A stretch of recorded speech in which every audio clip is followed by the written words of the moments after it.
Formula One racing car designer Gordon Murray wanted to build the ultimate road car, his boss Ron Dennis at McLaren gave free rein to the project. The result was the groundbreaking McLaren F1 that arrived in 1992, and was the first production car to feature a carbon fiber monocoque chassis. The McLaren F1 was also notable for its three-seater layout with central driving position, and for using gold for engine bay insulation, although the few £100 worth of precious metal paled into significance against the car's £500,000 price tag. That doesn't sound a lot when modern hypercars start at £1 million, but at the time it was more than double the price of the Bugatti EV110 GT and a fair chunk more than Jaguar's XJ220. On the road, the McLaren F1 blew both into the weeds. It was an engineering feat that completely moved the goalposts for hypercars and set a new benchmark for performance. Its 6.1-liter V12 engine makes 618 bhp, and took the McLaren F1 to an officially timed 243 miles per hour in March 1998. It was a new world record that wasn't beaten until the Bugatti Veyron cracked 253 miles per hour in 2005.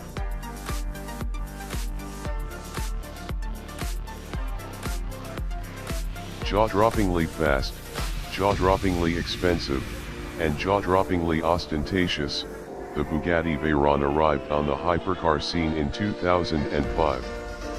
It promptly undermined the McLaren F1's reputation as top dog by smashing the 250 miles per hour barrier, while the even more hyper Veyron Super Sport later went on to set a record of 267 miles per hour. A specially designed 8.0-liter W16 engine making up to 1,184 bhp is responsible for the outrageous speed. Costing a cool €1 million before customers even began dipping into the customization options, the Veyron also gained notoriety for its incredible running costs.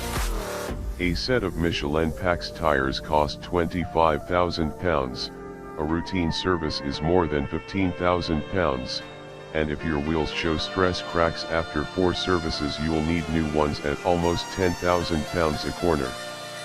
It's the reason most Bugatti Veyrons do most of their mileage on the back of trucks, while their owners, with a few notable exceptions, use them mainly to show off at moneyed hotspots around the world.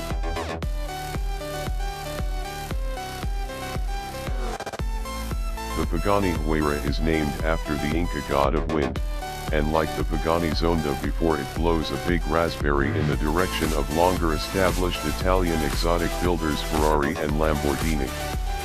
With a monocoque made of carbon fiber and titanium, the Huayra weighs in at less than 1,400 kilograms.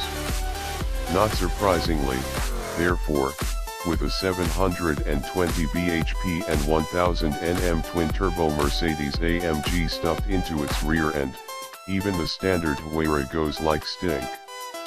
Maximum speed is quoted at 235 miles per hour, with a 0 to 62 miles per hour time of 3.2 seconds. The Huayra BC takes things a step further, with a power upgrade reported to be in the vicinity of 800 bhp, and a stunning aero package with vast rear wing and racing car-style front splitter. In fact, according to Pagani, no panels are identical to the regular Huayra. If you didn't catch the Huayra BC at the Geneva Motor Show in 2016, your chances of seeing one are vanishingly slim. Just 20 cars are slated for production, and it's likely many will disappear into collections.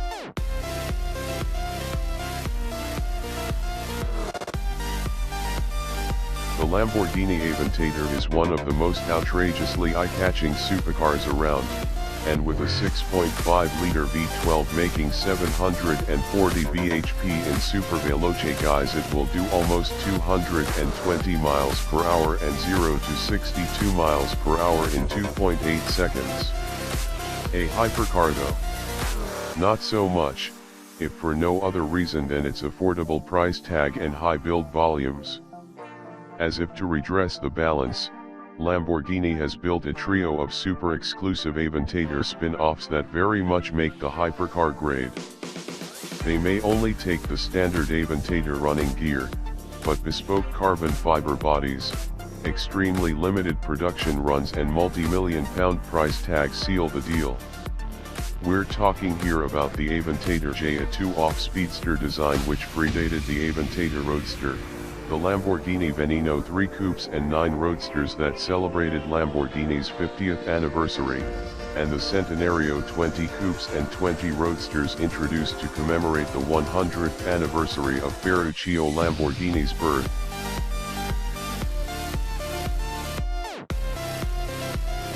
The Porsche 918 Spider is a rocket ship designed to push the boundaries of hybrid performance as far as possible. Unfortunately for most of us, that might as well mean into outer space, although the Porsche 918 £650,000 price tag is at least a little more accessible than some of its hypercar rivals. Power comes from a V8 petrol engine and front and rear electric motors, which combine to produce 875 bhp and 1280 Nm. Handling is superlative, as you'd expect from a Porsche, but with its plug-in hybrid tech you can also cruise around in silence on batteries only for up to 18 miles. When you're bored with that, a prod on the accelerator wakes the dormant beast, and the 918 will hit 62 miles per hour in 2.5 seconds and race onto a maximum speed of 214 miles per hour. The 918 Spider has monstered the famous Nürburgring Old Circuit in under 7 minutes too, but on the road is docile and easy to drive, making it the perfect poser mobile.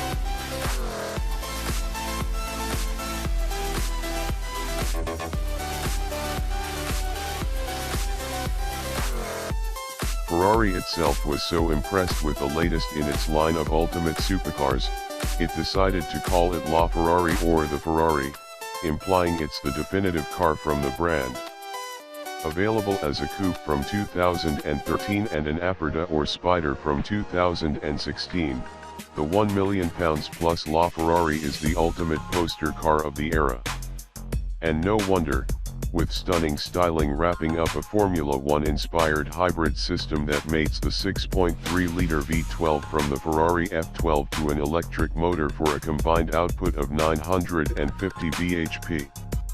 To illustrate what the LaFerrari is capable of, the firm says it will lap the Fiorano test track an incredible 5 seconds faster than the previously definitive Ferrari Enzo. Carbon fiber technology is used to keep the weight down to an impressively skimpy 1,250 kilograms, and like most of the current crop of hypercars, LaFerrari has active aerodynamic panels, so it doesn't need a massive fixed rear wing like the old Ferrari F40.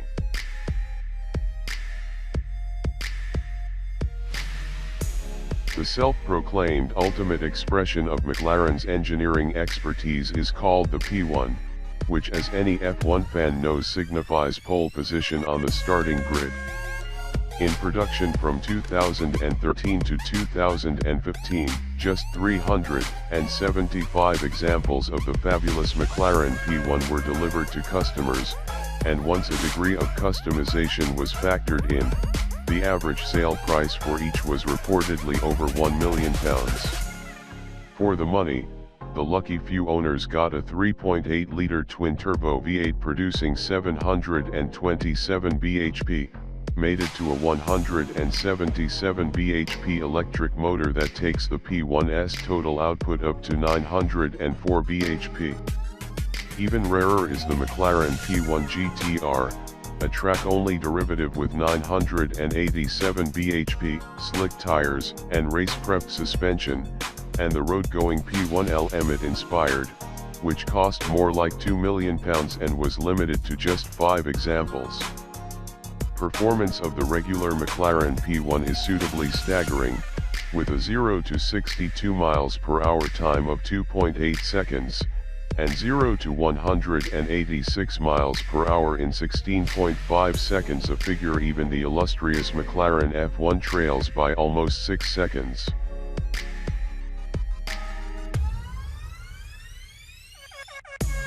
When the Koenigsegg Agera was introduced in 2010, the Swedish car company had already made a name for itself with its limited volume CC series introduced a decade earlier.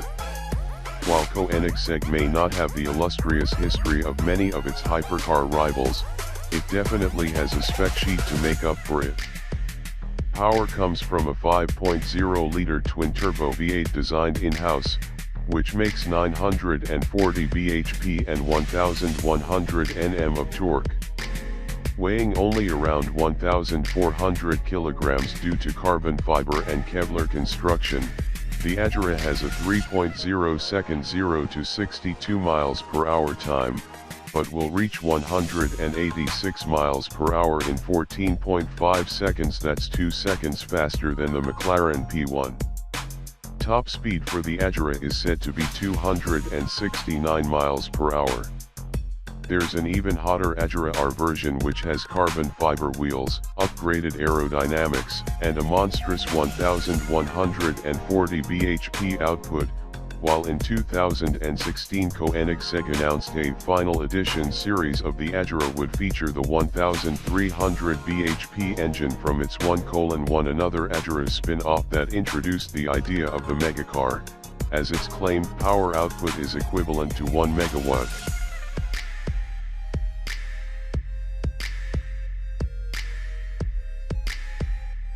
According to Bugatti, the Chiron is the world's most powerful, fastest, most luxurious, and most exclusive production super sports car, but we're sure they won't mind if we call it a hypercar. It's not exactly a clean sheet replacement for the Veyron, as it carries over its basic architecture and a W16 engine. The wheelbase is the same, but the styling is new and the Chiron is a few cms longer and wider than its predecessor. The engine has been completely reworked, however, and produces a staggering 1,500 bhp and 1,600 Nm of torque, which Bugatti says is a 25% increase in performance. 4 turbochargers are configured to ensure peak torque is delivered from 2,000 rpm all the way to 6,000 rpm, and the car reportedly has a top speed of around 288 miles per hour, although it's limited to 261 miles per hour on customer cars. Deliveries start towards the end of 2016, we're told, and almost half the anticipated run of 500 cars is sold already at almost £2 million a pop. That's not bad going.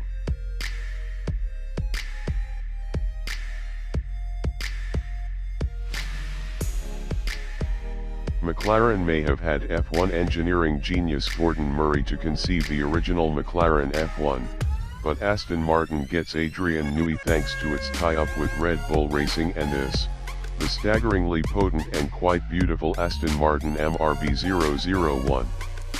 F1 fans will know Newey as the man who's built championship-winning F1 cars for Williams, McLaren, and Red Bull. Now he's turning his skills to this astonishing joint venture, which is destined to see the light of day in 2018.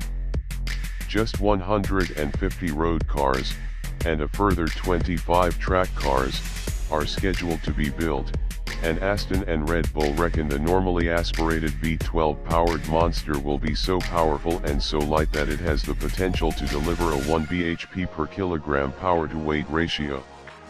We're also promised unprecedented levels of downforce for a road legal car, most of it generated underneath, leaving Aston's design team free to sculpt a body free of massive aero wings and spoilers. With few additional details yet available, we don't know how far the Aston Martin MRB001 will shift the performance goalposts for hypercars, or even how much it will cost. But we do know it's likely to become one of the most desirable and sought-after cars the world has ever seen.